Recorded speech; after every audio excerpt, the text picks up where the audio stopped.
Aymeric, merci. J'ai réussi à te plaquer comme en rugby. Au milieu de toutes les mondanités auxquelles tu es obligé de céder, quoi, parce que tu es le grand ordonnateur finalement de la soirée ce soir. Non, j'exagère un peu, c'est le centre LGBTI+. Ouais, c'est le centre LGBTI, mais non, mais en tout cas, c'est toute une équipe déjà. Alors c'est un événement, mais au-delà d'un événement festif, c'est aussi un événement qui dit et qui invite tous les citoyens, citoyennes, quelle que soit leur identité, qu'on fait cité en existant au cœur de sa cité, cette maison commune qui est un hôtel de ville.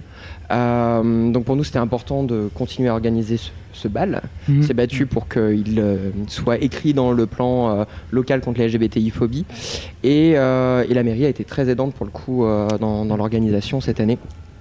Voilà, je t'ai dit ça et je peux te dire juste un dernier truc, c'est que oui, il y a une équipe de bénévoles et sans qui le bal n'aurait vraiment pas pu avoir lieu. Laetitia, Mathieu, Kamel évidemment, Euriel, voilà, Elian et Lou et Pauline et Pascal également, nos trésorières. Donc voilà, c'est vraiment une équipe encore plus large, mais voilà, qui repose déjà là-dessus. Et je veux remercier absolument les deux techos incroyables, Quenza et Camille, qui organisent tout ça, en gros, les gros alliés de la commu en fait. Donc, voilà. Mais tu n'es pas venu seul. Présente-nous ton invité à toi. Je suis venu avec un invité parce que hier cet invité était invité au centre. Voilà, voici Sébastien Tuller. Je te laisse te présenter, Sébastien, officiellement.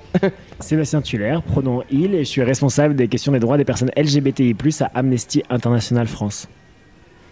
Il présente bien, hein. Oui, très bien. Tu fais ça très bien. Et qu'est-ce qui se passait hier donc au centre exactement ?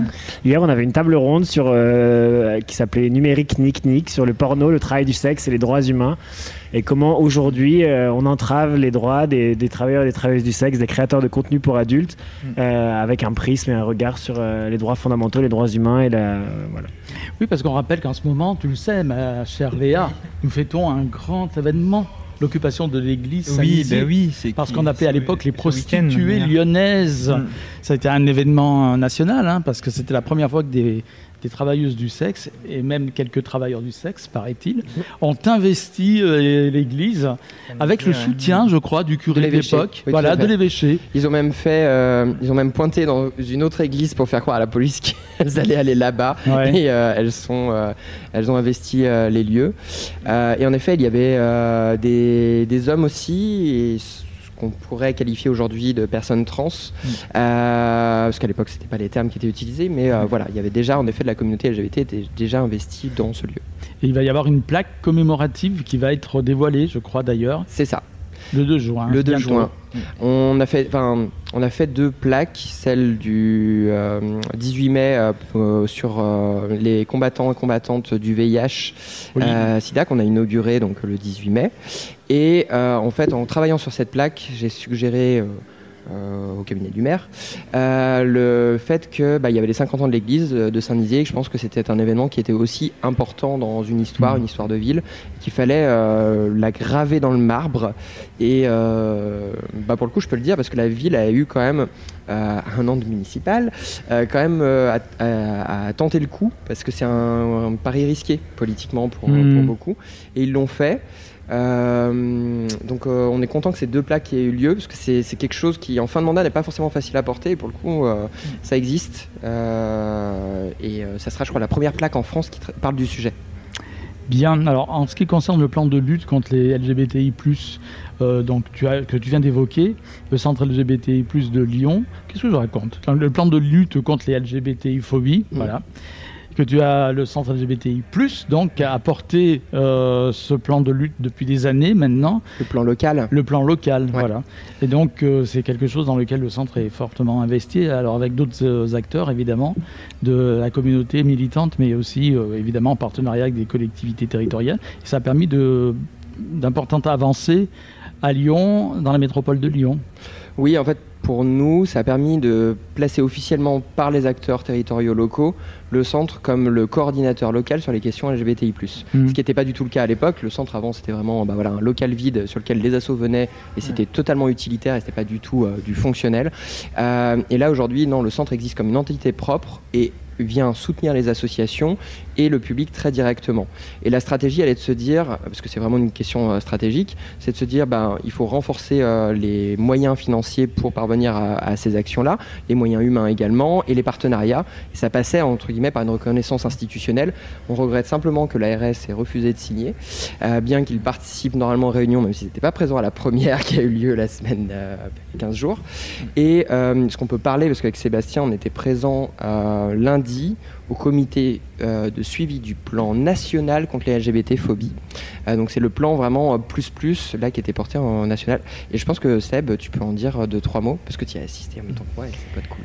Oui, c'est un plan national qui vise 2023-2026 et qui, du coup, l'ADILCRA et le ministère de l'Égalité est censé coordonner toutes les actions intergouvernementales pour lutter contre les LGBTI-phobies partout, dans tous les ministères et prendre vraiment, c'est un plan qui n'est pas parfait, mais qui au moins inscrit sur 3 ans, entre 2023 et 2026, un certain nombre de mesures qui visent l'égalité des droits. Et en fait, ce qui est regrettable malgré tout, c'est que le premier comité de suivi ait lieu que 2 ans après la création de ce plan. On est déjà en 2025, c'est quasi la fin du plan et c'est la première fois qu'on se réunit.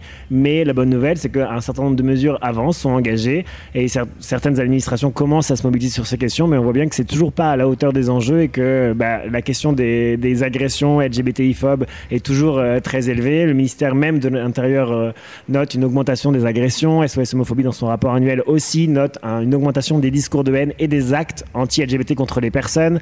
Le taux de suicide des jeunes LGBT n'a pas changé depuis 15 ans. Donc on voit bien qu'il y a certaines mesures qui avancent, mais c'est vraiment des mesurettes comparées vraiment à ce qu'il faudrait mettre en place pour lutter contre ces discriminations structurelles dans notre société. Oui, mais on a peut-être un peu l'impression qu'à l'heure actuelle, c'est pas une thématique majeure pour le gouvernement, non ? Vous n'avez pas cette impression ? C'est mitigé. En fait, c'est que je pense qu'il considère qu'avec le plan, il se suffit en lui-même, qu'il y a une petite feuille de route qui est tracée en interne et qu'elle est suffisante en fait. Et de mon point de vue, évidemment, c'est insuffisant. Je pense que je rejoins Seb là-dessus.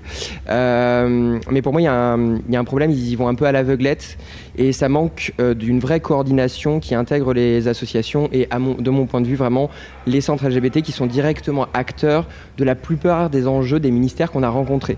C'est-à-dire qu'il y a certaines associations nationales qui sont spécialisées sur des domaines, comme par exemple l'autre cercle sur la question du travail, on peut évoquer ça. Mais par contre, l'accès au droit et à la santé, l'accès, à un accueil, à une vie sociale, une vie culturelle, etc. Généralement, c'est très porté par les centres nationalement parlant. Et du coup, c'est très décorrélé de ça. Pour moi, ça manque de réunions du coup ministérielles dédiées. Réunions avec des acteurs et des actrices, par exemple AIDS, peut-être on pourrait penser à INIPS ou autre, mais les centres pour parler avec le ministère de la Santé.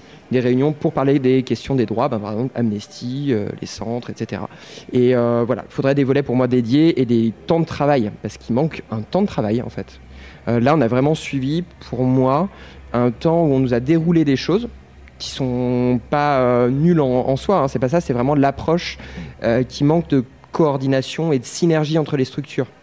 On est encore un petit peu sur l'État est là et les associations sont très en bas et pas forcément sur un pied d'échange. Mais c'est clair que quand on parle des droits humains et quand on parle de lutte contre les discriminations, l'État et le gouvernement aujourd'hui ne mettent pas la même priorité sur la lutte contre toutes les formes de discrimination et les LGBTI-phobies, ça les intéresse assez peu en réalité. Et quand on voit qu'au gouvernement est présent des personnes qui ont voté une proposition de loi qui s'attaque aux mineurs trans, on voit bien qu'on vit une période particulièrement inquiétante, dangereuse et aussi bien dans la rhétorique mais dans même les législations qui sont adoptées en France et dans le monde, on vit vraiment une période d'attaque contre les droits des personnes LGBTI+. Et là aujourd'hui on instrumentalise la question trans parce que personne ne comprend rien aux transidentités, mais en réalité la question c'est plutôt s'attaquer de manière largement à tout ce qui diffère de la norme et globalement l'ensemble des lettres de LGBTQIA+. Oui, c'est pour ça que tout le monde doit se sentir concerné en réalité. Est-ce qu'il y a eu une hausse et je veux savoir comment Amnesty réagit par rapport à ce qui se passe notamment avec Trump aux USA, parce qu'on voit depuis que Trump est au pouvoir avec toutes ces lois transphobes qu'il qu'il y a une vague de haine qui s'est installée dans certains pays européens, notamment, comme il disait le maire, du côté de la Hongrie. Et du coup, comment Amnesty réagit par rapport à ça? On pourrait prendre 1 heure pour discuter de Donald Trump et de ses décrets transphobes. Mais c'est vraiment une question même stratégique. C'est hyper intéressant parce qu'au début, vraiment, le nombre de décrets transphobes qu'a pris Donald Trump est ahurissant. Et du coup, on s'est posé la question, est-ce qu'on doit réagir à chaque... C'est très violent ce qu'il a fait. Est-ce qu'on doit réagir en tant qu'Amnesty et en tant qu'orga trans ou LGBTI+, à chaque décret, à chaque déclaration? Parce qu'en fait, on va passer nos journées à réagir à ce que fait Donald Trump. Et en fait, en tant que mouvement, notre but, c'est pas de réagir à ce que fait Donald Trump, c'est de aussi proposer des choses. Et voilà, il y a la défense, mais aussi la promotion des droits humains. Et donc, en plus, la plupart des décrets de Donald Trump étaient anticonstitutionnels. Un certain nombre d'entre eux sont déjà cassés et ne seront jamais appliqués. Et donc, l'idée, c'était de faire le tri un peu dans toute cette rhétorique et de tout ce que disait Donald Trump pour vraiment voir ce qui allait véritablement porter atteinte aux droits des personnes trans. Et effectivement, c'est vraiment une des premières communautés qu'il a ciblées. Et c'est dramatique pour les États-Unis, mais c'est dramatique pour le monde entier parce que ce que fait les États-Unis a un impact et des conséquences partout dans le monde. Et l'exemple et le lien que tu fais avec la Hongrie est très juste. La Hongrie, Viktor Orban s'attaque aux droits des personnes LGBT depuis 10 ans. C'est vraiment une décennie d'attaques qu'on a documentées avec Amnesty, mais jamais il avait voulu interdire la marche des fiertés ou s'attaquer de manière aussi frontale à un droit qui est fondamental, qui est le droit de manifester. Enfin, on peut ne pas être d'accord, mais juste toutes les communautés ont le droit de manifester pacifiquement pour revendiquer des droits. Et je pense que c'est l'élection de Donald Trump et cette impunité qui a permis à Viktor Orban de dépasser toutes les limites et d'aller jusqu'à promettre de bannir la Pride de Hongrie qui aura lieu malgré tout le 28 juin cette année. Et ce qui est inquiétant, c'est que... Vas-y, après. Mais ce qui m'inquiète aussi, c'est l'arrivée de l'extrême droite en France. Et j'ai aussi peur qu'il s'attaque aussi à toutes les minorités, dont les personnes trans, les personnes queer. Et du coup, j'ai peur qu'on nous supprime des lois sur lesquelles on s'est embattu il y a déjà 10 ans, notamment la loi du changement de genre à l'état civil votée en 2016. Et voilà, donc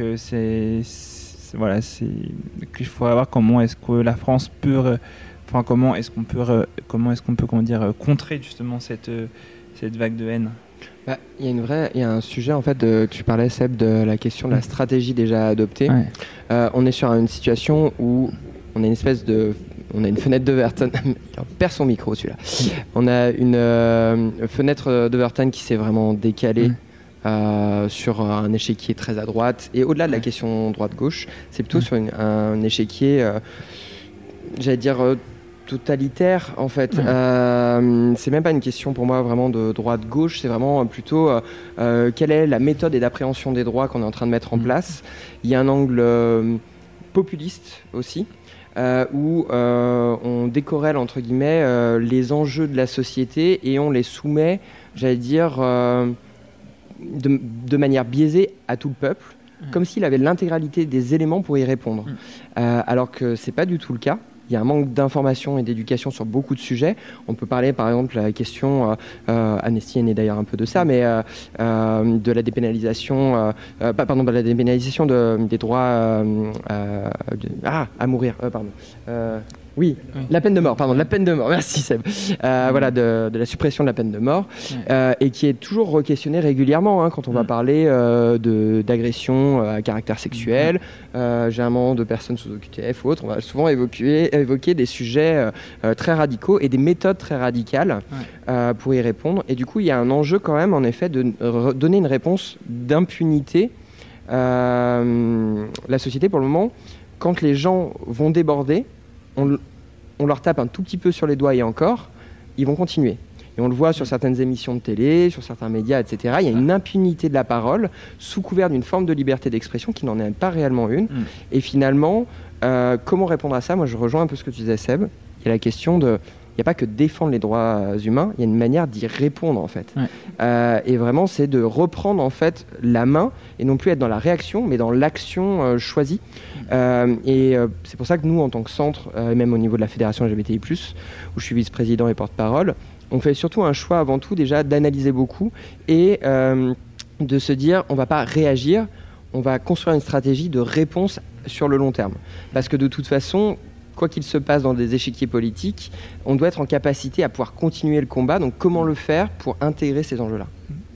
J'ai beaucoup parlé. Okay. Non, mais c'est vraiment, je te rejoins sur toute la ligne, mais j'ai envie de dire même le plus dramatique, c'est que c'est pas que l'extrême droite qui est un danger pour les droits des personnes LGBTI+, c'est qu'aujourd'hui, il y a de nombreux partis qui s'attaquent à l'état de droit et on vit vraiment une période où il faut véritablement rentrer en résistance parce qu'on n'a jamais vu autant de régimes autoritaires qui s'attaquent à l'architecture même des droits humains et qui veulent détruire tout ce les mécanismes qu'on a passé des décennies à construire pour nous protéger dans le but de recréer un ordre mondial qui viserait plus leur profit que la protection des droits.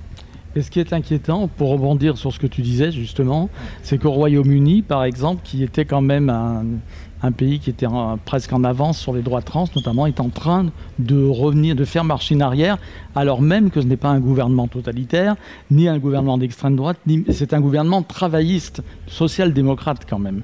Donc ça, c'est très inquiétant. Et c'est que la désinformation transphobe et la panique morale sur les droits des personnes trans, elle n'est pas qu'à l'extrême droite. Et enfin, je pense qu'il faut avoir vraiment en tête que les dangers, les discours que porte l'extrême droite. Mais malheureusement, on vit une période où c'est pas que l'extrême droite qui s'en prend à nos droits, à l'humanité, à la dignité des personnes, notamment des personnes trans. Et cette décision de la Cour suprême qui vient redéfinir ce qu'est être une femme en se basant sur ses caractéristiques sexuelles et sa capacité de porter ou d'avoir des enfants, elle est particulièrement rétrograde, elle nous fait retourner en arrière, mais vraiment d'une cinquantaine d'années sur ce qu'est le féminisme aujourd'hui, et de revenir à définir ce qu'est une femme en raison de sa capacité à enfanter. Ça nous fait vraiment perdre une cinquantaine d'années de lutte féministe, et donc il y a encore beaucoup à faire aussi en Europe. Et le Royaume-Uni, c'est un très bon exemple d'attaque, de recul contre les personnes trans. De toute façon, ça, on ne mettra peut-être pas ce que je vais dire, mais je pense qu'il y a dans la société, il y a une imprégnation, ça devient de plus en plus poreux, et c'est-à-dire que les idées d'extrême droite se répandent au-delà de l'extrême droite. On voit même des gens censés être à gauche reprendre parfois des discours qui sont un peu de l'extrême droite. Il y a une espèce de porosité, comme si ça se répandait comme un champignon là, qui se répandrait un petit peu partout et qui infuserait dans la société. Je pense malheureusement qu'en fait, pendant trop longtemps, on a agité un peu le token extrême droite comme une anti-réponse plutôt à beaucoup de choses. Je dis pas que ça ne l'est pas, c'est juste que de la manière dont ça a été instrumentalisé, on a dépossédé, j'allais dire, les enjeux, etc. Et au contraire, ça les a même diffusés, en effet, dans un tissu de société. Et donc, c'est quelque chose de très nuisible parce qu'en réalité, ça s'est, je pense, distillé sur plusieurs petites générations, à différents degrés, à différents niveaux. Et pour faire changer une société, il faut plusieurs générations généralement de personnes, et c'est là où c'est dramatique quand on revient en arrière, quand on s'est battu sur les droits, parce que en effet une politique gauche ou droite, ou quelle qu'en soit la tendance, etc., peut réutiliser en effet des éléments nuisants aux droits humains, comme tu l'as très bien dit, sur les enjeux par exemple aux États-Unis, en Angleterre. Je pense que c'est intéressant d'arrêter même c'est quoi l'extrême droite? Ça commence où l'extrême droite? Qu'est-ce qui définit l'extrême droite? Il y a plein de définitions sociologiques, mais du coup je trouve que, en tout cas c'est notre position à Amnesty International, c'est pas de se positionner est-ce que c'est de droite, est-ce que c'est de gauche, est-ce que c'est d'extrême droite, c'est le prisme, notre angle, c'est les droits humains. Est-ce que par rapport aux droits fondamentaux, les rhétoriques, les discours, les actes, les propositions de loi qui sont proposées protègent ou nuisent aux droits humains? Et je pense que c'est vraiment cet angle-là qu'il faut qu'on garde, parce qu'effectivement c'est trop simple de dire qu'il n'y a que l'extrême droite ou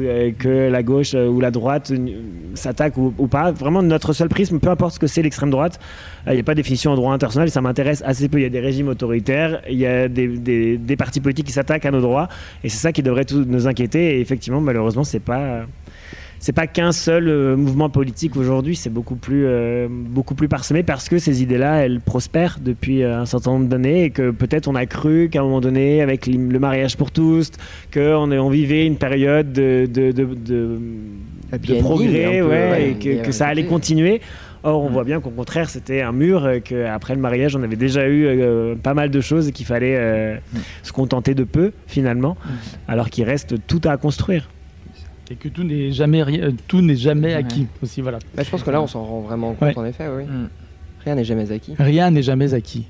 Je suis fatigué, c'est pour ça, je dis n'importe quoi. Juste pour dire un peu un dernier truc, mais vous parliez de la Hongrie tout à l'heure, etc. Et moi, c'est Sébastien qui m'a tapé la motive de partir à Budapest le 28. Mais parce que aussi, au-delà de... Alors, si je me dis j'y vais, c'est parce que je me dis je suis pas tout seul non plus pour y aller. Mais en réalité, c'est aussi un message vraiment politique que je pense sincère. Moi, à l'origine, je suis pas très pride, je suis pas très manifestation dans ma vie parce que je suis pas très à l'aise dans ce type de mouvement de foule, etc. Mais par contre, je me dis que là, cette année, le 28, c'est l'endroit où je dois être. Et plus que je ne l'ai été dans n'importe quel Pride ou autre chose, parce que déjà historiquement, c'est l'anniversaire de Stonewall en plus, et il y a une symbolique à se dire que dans cette même date va se jouer un moment de l'histoire, quoi qu'il en soit, celle de la Hongrie et des droits LGBT de la Hongrie, et qu'il faut être en soutien de ces personnes-là. C'est très important à mon sens. C'est pour ça que j'ai accepté un petit peu, mais je rends la couronne par ici. Et peut-être même que le centre de Paris nous accompagnera d'ailleurs. Moi, j'invite toutes les personnes à nous soutenir et à nous accompagner et aller à cette marche de Budapest qui sera historique. Ce sera les 30 ans de la Budapest Pride. Ça fait 30 ans que les organisatrices de la Pride s'entendent très bien avec la police, les autorités et cette marche accueille de plus en plus de personnes et mobilise de plus en plus, malgré la rhétorique de Viktor Orban et malgré toutes les lois qui sont votées au Parlement hongrois. On n'a jamais vu autant de pourcentage de personnes favorables au mariage pour tous en Hongrie, et cette rhétorique LGBTI-femme, elle n'est pas aussi partagée dans la population qu'au gouvernement. Et donc cette marche, elle va être bruyante, elle va être fabuleuse, fantastique, il y aura flamboyante, malgré la menace, malgré les craintes, malgré le risque de violence. Mais au contraire, plus on sera nombreuses à aller à Budapest, plus les autorités seront obligées de nous protéger. Oui, c'est ce que tu nous as annoncé donc dans ton beau discours, d'ailleurs, que tu as fait sans notes, j'ai noté, et que nous pourrons, tu l'as enregistré en plus, ce discours, que nous allons retransmettre en intégralité. Voilà. Je ne suis pas très satisfait de mon discours, mais c'est gentil. Non, mais il y avait beaucoup de choses. Enfin, juste pour revenir en 2 secondes sur le discours, parce que je pense que c'est important, il y a d'autres éléments que j'aurais aimé pouvoir dire. Je n'étais pas très à l'aise je suis dyslexique, donc c'est difficile pour moi déjà de lire un discours. Faut vraiment que j'ai plus de 3 semaines pour le préparer, l'intégrer, etc. Et pour pousser un petit peu plus loin, c'est que j'aurais aimé mieux parler, notamment des personnes trans et intersexes, qui sont des gros leviers, des gros oubliés, notamment des droits de manière générale. Et il y a beaucoup d'autres sujets qui mériteraient d'être mis en valeur que ce que j'ai dit tout à l'heure. Donc c'est pas forcément un beau discours, mais par contre, c'était un moment qui pour moi, et c'est ce que j'essaie de faire même l'année dernière quand je l'avais fait, où je veux que les gens se sentent solidaires à la fin en repartant. Parce que c'est le seul moment où quelque part la foule est en même temps une et plusieurs, et où je veux qu'ils ressortent en se disant je ne suis pas seul dans cette vie, et d'autant plus dans une ville où on peut se croiser. Voilà, donc je n'étais pas satisfait, mais le message était quand même là, et avec une performance à la fin qui en disait long, je pense quand même. En tout cas, je serais ravi de pouvoir t'accueillir dans l'émission Transculture pour que tu puisses parler justement des droits des personnes trans et des personnes queer et non-binaires et autres genres, bien sûr. Et pour terminer, pour conclure, on va peut-être conclure. C'est peut-être trop tôt pour tirer un bilan de la soirée, mais vos impressions pour la soirée. Déjà, la jauge était pleine. Seb, déjà, qu'est-ce que tu en penses en tant qu'usager parisien qui connaît les bals parisiens? Non, mais je trouve ça incroyable de pouvoir faire une soirée queer au sein de l'institution qui est cet hôtel de ville. Donc déjà, merci beaucoup aux organisateurs, organisatrices de cet événement. Et non, je pense que c'est un pari qui est réussi, encore plus quand il est régulier. Et en plus, qui s'inscrit, effectivement, comme vous l'avez rappelé au début, sur cette histoire de révolte de l'église de Saint-Nizier et que voilà, 50 ans, c'est l'occasion de commémorer 50 ans de lutte. Et en fait, on voit bien qu'il reste encore beaucoup de choses à faire. Et moi, j'ai passé la journée avec des collectifs de travailleurs et travailleuses du sexe. Et donc, on voit bien que les luttes des travailleurs et travailleuses du sexe, les luttes LGBTI+, les luttes féministes sont intersectionnellement hyper connectées. Et dès qu'on existe en dehors des normes, on est victime ou on risque d'être victime de discrimination. Donc, je pense que ces événements permettent de respirer, permettent de souffler, permettent aussi de faire la fête. Faire la fête, ça permet aussi de protéger sa santé mentale, de recharger ses batteries et de continuer à lutter, parce qu'il reste, comme on l'a déjà dit, encore beaucoup de choses à faire. Moi, je voulais aussi remercier Émeric et puis l'organisation, toute l'organisation du Bal des Fiertés pour nous avoir accueillis ici en tant que Pôle Radio et LGBTQIAP+. Oui, on était très bien installés dans ce salon. Nouveau salon cette année. Oui. Toi, beau salon, vous n'êtes pas planqué. Hein. Non. Avec tous les blasons des grandes familles lyonnaises. On pourrait bientôt rajouter un nouveau blason, je pense. Le nôtre, celui de notre grande famille. Juste pour dire qu'en effet, pour moi, je pense que l'événement, il sera toujours une réussite parce qu'à partir du moment où il a lieu et où les personnes s'en saisissent, c'est une réussite. Qu'importe les petits couacs techniques ou autre chose, ou les déceptions de discours, peu importe. Non, mais ce qui est très important, c'était vraiment pour nous qu'il ait lieu. Et on souhaite que, quelle que soit la future municipalité qui se retrouve, que ce soit des projets qui perdurent. Parce que on a de la chance pour le coup d'avoir une mairie qui a été vraiment en soutien cette année, financièrement, logistiquement. Enfin voilà, il y a eu beaucoup de choses qui ont été très, très bien faites. Et c'est important que ça perdure dans le temps et que ça ne soit pas un élément éphémère. C'est pas un effet de mode non plus. C'est quelque chose que la ville doit intégrer dans sa vie courante. Voilà. Très bien. Eh ben, longue vie au Bal des Fiertés. Ouais, longue vie au Bal des Fiertés. Et au centre LGBTI+. Merci à vous. Merci.